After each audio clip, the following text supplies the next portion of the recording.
Good morning, guys. Today is February 21st. It's during winter break.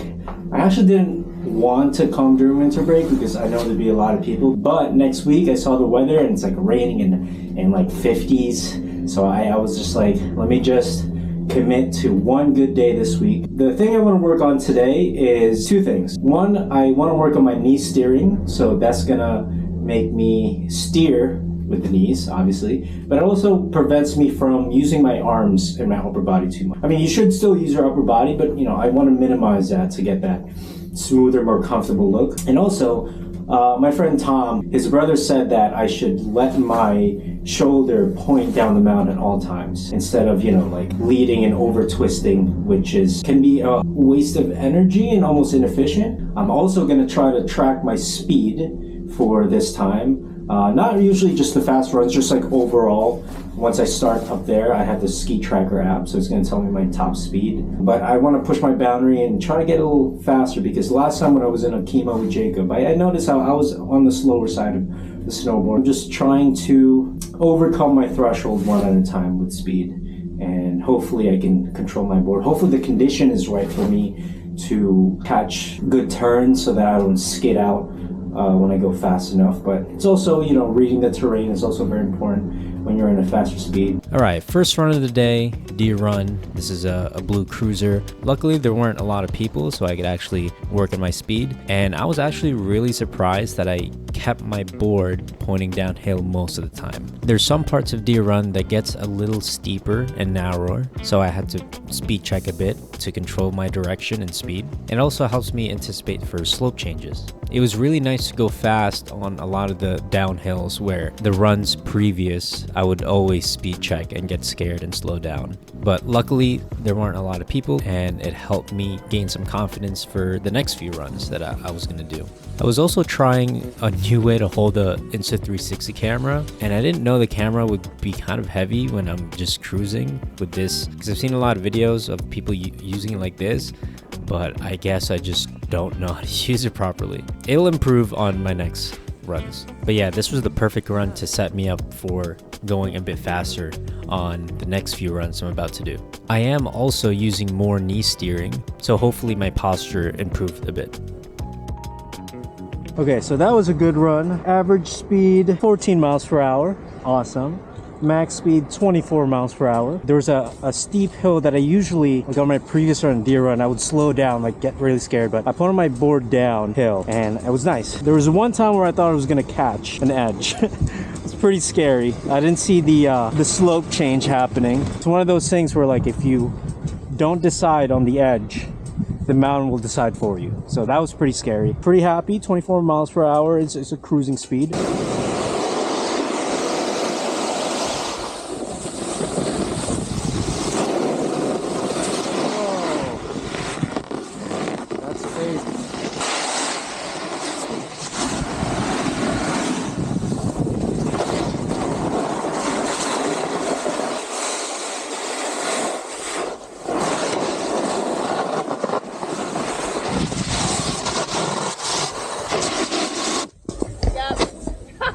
It's not the dot nubble I remember. No, it certainly is not. Yeah, I was like, I think this is a double black at this point. Well, normally it's not buffed up, but today it is. Yeah.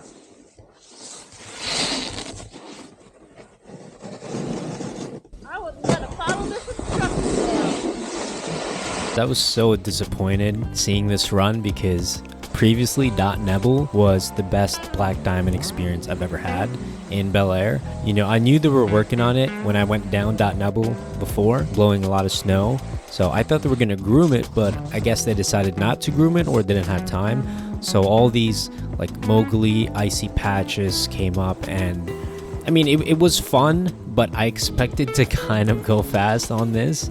It was not the right terrain to practice going fast. So I kind of treated it like moguls a bit, where I'm just trying to navigate downhill, like finding the easiest path down. But yeah, it's just unfortunate that this was the condition, because Dot Nebel is the longest Black Diamond run in Bel Air, and I was really hoping to just rep this out as much as possible and try to get comfortable with going fast and pointing my board down.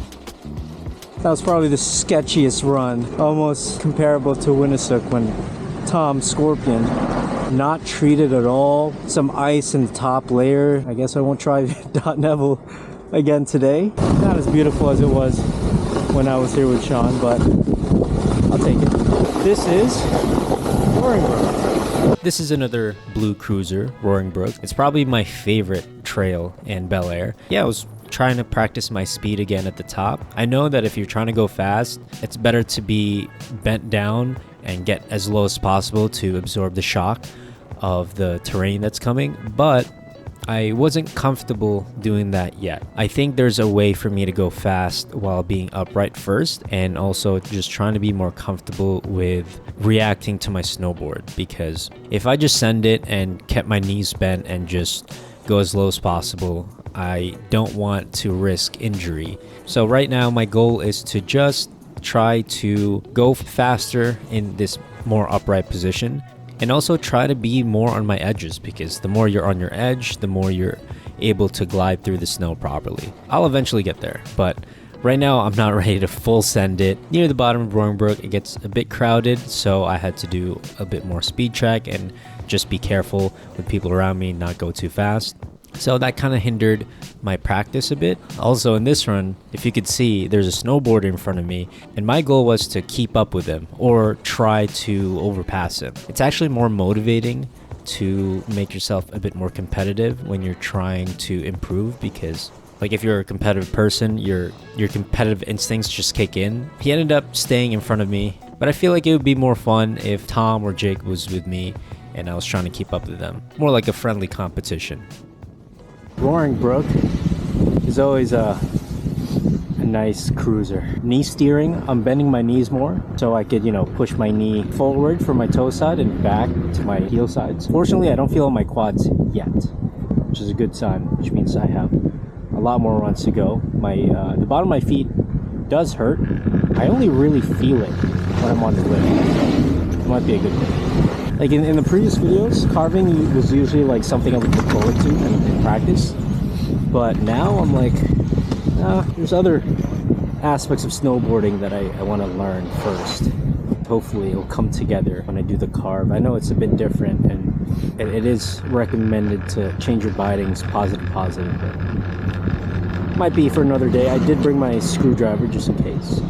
This is another blue trail. I think this is called the Horseshoe Pass. I was hoping this would be less crowded than Roaring Brook, but it just happened to be as crowded. But I did gain some speed on most of this trail, and I'm also trying to learn how to do micro adjustments when I try to go fast, because I think all those micro adjustment and reading the terrain is what allows you to be comfortable over your board and to be able to turn quickly and avoid little obstacles like rocks or icy patches. Keep your momentum forward, but there are parts of this run where I'm still a bit scared to go fast, because either I can't read the terrain in front of me properly, or I feel like I'm not in a comfortable position to maintain that speed. But yeah, this is one of those progressions that I know will take time, because I know the principles of going fast is just applying it in real time. You're always more confident before the run, and then when you're actually on the run and you feel the speed and you feel your board under you reacting, it gets a bit scary. When I edit these videos, I'm like, why didn't I go that fast? Why didn't I just send it? And then when I'm actually on that run, I realize it's faster than what I anticipated to go. So I know it will take time, but the more I rep it out, the more comfortable I'll feel on my board, and the faster I will eventually go. But the main critique I have with this technique of going fast is that I need to be on my edges a lot more and doing more faster turns, because the more I stay on a turn, that's where all the momentum goes away, especially on the steeper runs. But it's really hard to balance, because if you're just gonna point your board down on a steeper run, you're gonna gain a lot of speed, and if you're not ready for that speed, it could get really scary and you might not be on the right position on your board to allow yourself to stop. Starting to get a little more crowded. I can't really focus on speed because I gotta be careful with all the people in front of me. So found another way that I could try to improve today is try to work on my quick turns. It is Bel Air run. It's a black diamond, showing the steepness before I go down on it. We'll see if I can get long turns or short turns but go at a speed. I'm worried about that bump right there. Let's see how the skier goes down. It is very steep. The good thing is there's a lot of snow on top, so that's a good sign. Yeah, probably gonna take it slow like he is. So this is my first proper Black Diamond run of the day because that Nebel was kind of crazy. And it might seem like I'm going really slow, but this is actually the fastest I've gone on Black Diamond runs. Because on previous videos, I would actually try to stop before I turn. On this run, I tried to make quicker turns. I know there's skidded turns, but at least I'm making the transition faster. And I did get a bunch of speed at the bottom, and this was probably the perfect slopeness for me to practice my speed, but it did make me go faster than I'm comfortable with, so I tried to do more controlled turns. But yeah, near the end of this run, that's where I try to practice my quick turns. I know it's not the quickest yet, and I'm also scared to do this technique on a steeper hill, so that's why I'm doing it at the end of the hill when it's more of a blue or green. My critique on trying to achieve faster turn is probably my weight distribution over my board. I should transition faster, putting my weight over my toes and behind my heel, and hopefully that would help me create the faster turns. So this is the frontal view of my more improved form. As you can see that I'm practicing more knee steering. My backhand isn't swinging as much. If anything, it's staying more in place. It still swings out a bit. I think to really make my arm not swing as much is to practice keeping my hand on my hip while my camera is in this frontal view, so that I won't have to rely on that hand for counterbalance. So I'll try that next time. But the combination of going faster, putting my board down more, and knee steering, it really helped me conserve a lot of energy because my upper body isn't flinging as much. My board and my body are basically almost in sync going down the hill, so there's not a lot of forces that I have to put on my body to create sudden movements.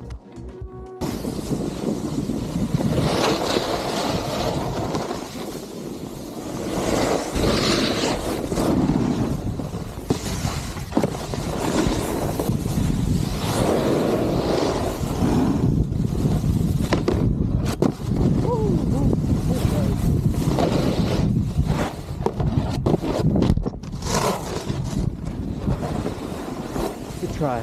I did my first rail, holy fuck. Ow, I sprained my shoulder. The same one I sprained. I don't think it's sprained. So yeah, that was my first successful rail run. It's funny because on the previous run in Okemo, I think I tried it and I just had no technique. Luckily, the rails are a bit flat at the top and a bit wider, so I was able to just go straight. I've always wanted to try to do sideways on the rail, but that requires a little jump that I can't do right now.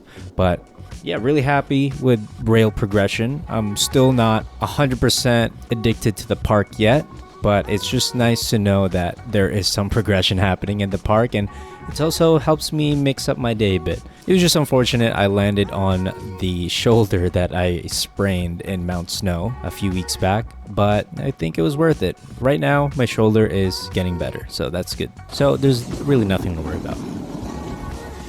I was gonna do Roaring Brook again, but I heard literally like 6-7 groups of people. They all wanted to go there, so to avoid the crowd, I just took the quickest Black Diamond going down, and that is Pikamoose. And this one, I felt it was a bit steeper than I anticipated, so I went back to my old ways and tried to control my speed by really stopping before my turn. Not to a complete stop, but enough that I can grab an edge on my board and be able to go down in a controlled way. But yeah, at the bottom of Peekaboost, that's when I tried to gain some speed. Like on the camera, it actually looks like really nice and just doable to send it. It's just really scary when the mount allows you to go fast, but you're not comfortable yet. And also there were some people there and I didn't want to be rude and just show them bad technique and also go down the Black Diamond in like a sloppy fast way. But yeah, after watching this edit, one of my goals is to just send it down the bottom of Pikamoose and just point my board down, get as slow as possible, as long as there's no one around. But it looks like a smooth run going down. After Pikamoose, right, like the top is a little bit scared you know, I didn't want to just bomb it all the way down. So I did controlled turns up top, and then at the bottom, I started to hit it. I think my max speed, so like my max speed after that was like 28, which is not the fastest I went. The fastest I recorded myself was 31, and I think that was growth path right before I was falling, so it wasn't even a controlled speed. But I feel like my average speed in general is getting faster, so I'm more comfortable just straight lining some of the hills that I know that I'll be safe. It doesn't reflect on the app because I'm keeping it turned on even though I'm on the lift, but I can feel it. I can feel the more comfortableness. My shoulder is more straight. There's some times where I feel like I could square more to my board. I do catch myself doing that. I'm gonna do Seneca. I had a quick snack and a water break because I feel I'm losing energy. Seneca's really steep though, so I don't think I'll pick up speed from there. I still get really scared going down a black diamond for the first time on the day. Just gives me butterflies, and I could just walk to the entrance of the trail and not think about it as much, especially because I've been to this mountain a lot and have a season pass, so like it's kind of irrational since I've already went down Seneca multiple times. But it is the first time of the day, and sometimes you feel like you forgot how to snowboard when you go on a different day. So hopefully that fear would go away so I could like just focus on my speed with confidence. Speaking of confidence, it was this trail that I've felt the fastest, not on the double black diamond part. So when Seneca turns into a blue and right between Tuscarora, which is a really short black diamond, that's where I gained a lot of speed. And of course I gained a lot of speed going down Tuscarora because since it's a short black diamond, I wanted to just point my board down with a slight turn. I still speed check when I transition between the blue Seneca to Tuscarora because I don't want to gain that much speed when I know I'm going to gain speed going down it. But I think that's my goal next time. Once I get down the double black diamond, it's just full send all the way down to Tuscarora. Wow guys, Seneca actually felt great. I'll try to go faster this time actually because it's such good snow up there. It's not as chopped up as, I mean, I'm doing the chopping. I'm gonna stay on this side because Bel Air Express is getting really crowded. I'm going faster than I've ever done down Seneca, so I'm really proud of myself there. I'm gonna aim to try to go a bit faster. Maybe not on the steep part. We'll see. Honestly, the first rail I saw, I was like, I'm gonna fall, but I went through. So hip pads definitely a must when you're hitting rails. I've seen a video of a guy breaking his hip in like a million pieces going fast on a rail and landing on his hips. Try Seneca one more time. Since Seneca is right under the gondola, I've seen a lot of snowboarders go down, and a lot of them kind of look like me, but there are some which I aspire to be. They could go down this slopeness in 3 long turns, and that's kind of my goal with Seneca. I mean, I don't want to just point my board down and not turn at all, because I have seen people do that, and it's actually mostly kids with skis and no poles. But yeah, now looking back at how those snowboarders try to get down Seneca really fast, it's just they keep a really thin line being on the edge, and their body is very low but also very controlled. Hopefully I could achieve that the next season. I've also seen a lot of snowboarders do a lot of jumps on this trail, in the blue part of the trail, and that's where I usually slow down when I do some of these runs, or I just try to go around those hills because I don't want to launch myself when I try to go fast. But yeah, I understand how going fast can be exhilarating. You feel the wind, you just feel your board glide across the snow, and it is really addicting sometimes. But I also know that there are some scary times where if you catch an edge at this speed, it can be really bad. So luckily I have my helmet on and some hip pads to brace for any unexpected falls I might have in my progression of speed. I felt faster on that run. The good thing is, at the bottom of Seneca, there's an option to go to another black diamond, a really short black diamond, but that helped me pick up a lot of speed because there's no one there. Unfortunately, there is a trail merging at the end, so I kind of had to not go too fast, even though I kind of just straight lined it at that point. But yeah, a lot of people in Deer Run. Should I just stay in Seneca? Yeah, I don't know if you can see us, but there's a lot of snowboarders on their butts. I'm gonna go deer run because I want to work on my turns. And when there's a lot of people, I have to force to work on my turns. Maybe they're slipping because it's icy.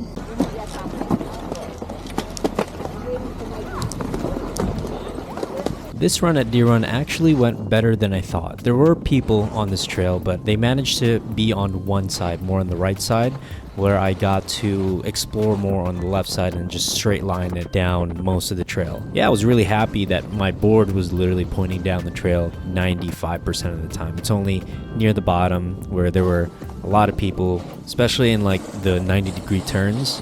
But other than that, it was probably as fast as my first run. At this point, I was getting a lot more control of my board because I think I warmed up to getting speed and getting more comfortable with pointing my board and my shoulders down the hill. But yeah, it was a tiring run, but I managed to set a baseline for how I'm gonna run Deer Run again when there's not many people here. And it's always beneficial for me when I watch these videos of me snowboarding, comparing myself to other snowboarders that are in the shot, because you know I realize I could angle my board a lot more like some of the snowboarders that you see in this shot, and that would help me glide more in the snow.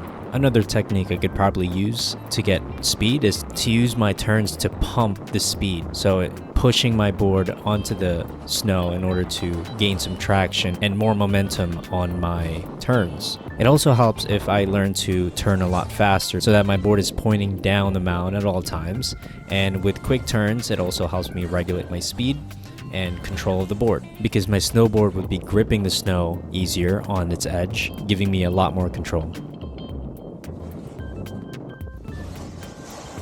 Alright guys, I'm starting to realize the advantages of when you're trying to go fast a lot. Your legs don't get as tired. It's literally the only time I got tired is doing the deer run, because I had to turn so many times and speed check so many times. Yeah, I realized that's what's making me tired. The other time I was here, it was literally at the end of deer run where I felt my quads start to buckle. So, well, that's where I saw that guy the last time I was in the lift. Does it go this slow? So I decided to go back to Seneca again after that leg burner of Deer Run, and I was kind of surprised. I expected myself to go faster because I was like, okay, I missed the speed of Seneca, but at the same time my legs were a bit tired and they weren't reacting as they were before. So I was doing a lot of speed checks and not really putting my board like I did on the previous Seneca run. It was kind of good to realize that when you have fresh legs and in the beginning of the day your nervous system reacts better and you're able to do a lot more intricate movements. So this is getting to the later part of the day. I feel like at this point of the day, if I'm planning to stay longer or I'm on the mountain with a friend, I would suggest going to the terrain park or practicing my switch at the bottom, because when your legs and nervous system are kind of shot, it's really hard to practice getting better. Okay, not the best run of Seneca, but it was nice. I almost caught an edge on top of Tuscararo, that's what it is. I wanted to speed up, but I almost caught an edge at the top, so I had to kind of force a turn. I still felt some speed, which is good. I'm trying to go to trails that aren't crowded. So Black Diamonds, still Black Diamonds. It's a good place to kind of just cruise. I think this is the best I've snowboarded in my whole time. Yeah, just gotta rep it out, guys, and always be critical of what you're doing. This camera helps a lot actually as well. If you do have a way to, or have a friend take a video of you while you're snowboarding or skiing, it'll help a lot, because sometimes you think you're doing the best, like a pro, but then when you see the video, you're like, your arms are swinging, your board's not in the right direction and all that stuff. So I decided to change it up and go back to a blue goat path. I was just looking to have fun at this point. I just wanted to cruise and, you know, be in the moment, look around at the blue sky and just, you know, enjoy snowboarding, because learning can be exhausting sometimes, guys. You know, you're using your brain, you're very mindful of how your body should move. So I decided to just take a break. And also these kids were outclassing me, which is kind of funny.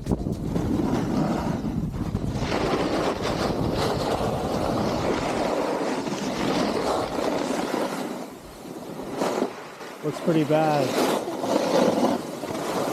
Well, good luck, guys. So the reason I smiled at the mom is because she was laughing first. So I guess that means she knows that her kids are fine.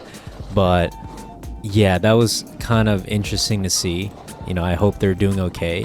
Also, like, kids are kind of indestructible. Well, the ones that I've seen skiing in this mountain.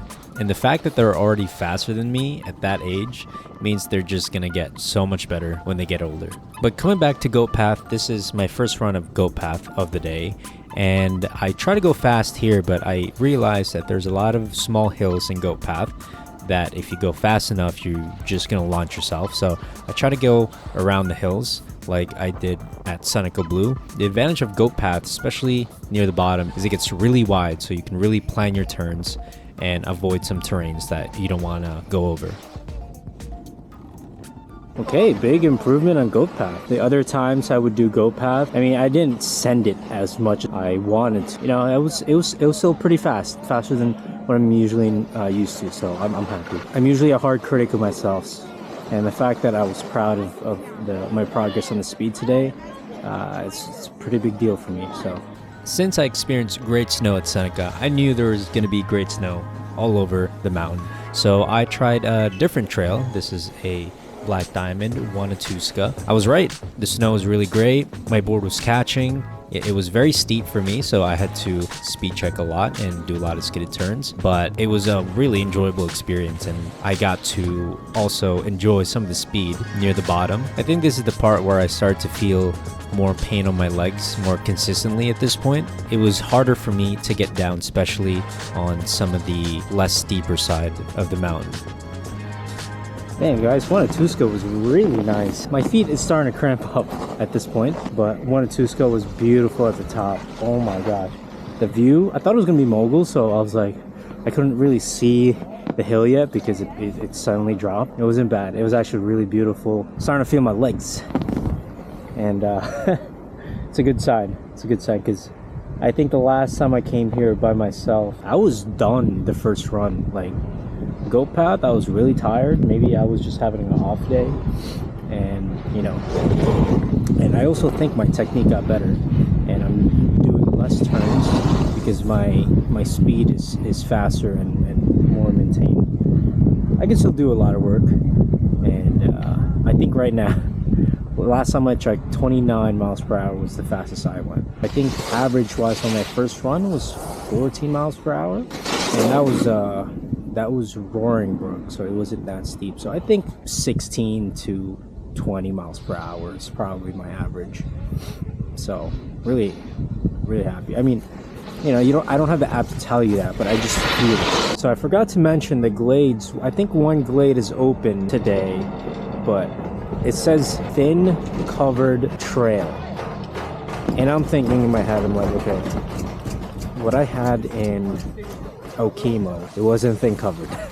So I'm thinking if I hit this, I don't think it'll be, I mean, it's worth a try, I guess, but I'm gonna wait for better conditions. I don't want to end up hurting myself and just going down the trail really slow, you know, where I could work on my speed or my switch or something else, you know. So I'll leave that for another day. As I go down this last run of Wanatuska, I just want to let you guys know that this might be the last video of the season. And if I do make another video, it'd be a surprise for me too, because the weather condition in the East Coast is not ideal right now. It's 50 degrees and it's raining a lot. So, but I also want to thank you guys for watching a lot of these snowboarding videos. You know, I made this primarily for my benefit in order to analyze what I could do better. Uploading these and getting a lot of comments and feedbacks from people helping me or people relating their experience with mine